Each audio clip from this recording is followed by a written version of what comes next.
బడికి పోవడం ఇష్టం లేక ఫ్రీ బస్సులో చక్కర్లు ఏడికి పడితే అడిగి తిరుగుతారు అట్టుగా. 2 రోజుల పాటు బస్సుల్లో బాలికల జర్నీ గుర్తించి తల్లిదండ్రులకు అప్పగించిన పోలీసులు ఇంటికి వెళ్తే స్కూల్ కు పంపిస్తారనే భయంతో ఆర్టీసీ బస్సుల్లో ఫ్రీ జర్నీ చేస్తూ హైదరాబాద్ తో పాటు జగిత్యాల, వరంగల్ తదితర ప్రాంతాల్లో తిరిగింది ఓ బాలిక.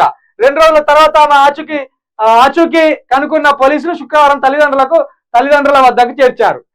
మనము అబ్బాయిల మీద నిందలేస్తాం కానీ అమ్మాయిలది చాలా అరాచకంగా ఉంటది.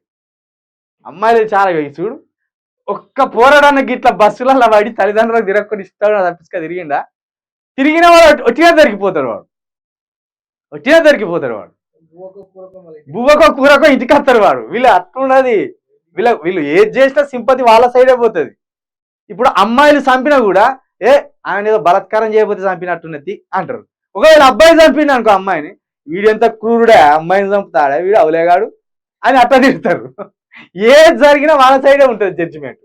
కాబట్టి ఈ ఉచిత బస్సు ప్రయాణంలో కూడా వాళ్ళకే చెల్లింది. కేవలం బడికి పోవాల్సి వస్తుందని తిరుగుతూనే ఉన్నది అట చిన్న పాప. ఇక చిన్న పాప అన్నట్లే కదా ఈమె. పాప అంత తెలివి కూడా ఏమి ఉండేదిలే, మైనర్ బాలిక కాబట్టి అమ్మాయిని ఏమనలే. మొత్తానికైతే పోలీసులు తీసుకపోయి అవ్వయ్య దగ్గర పెట్టింది.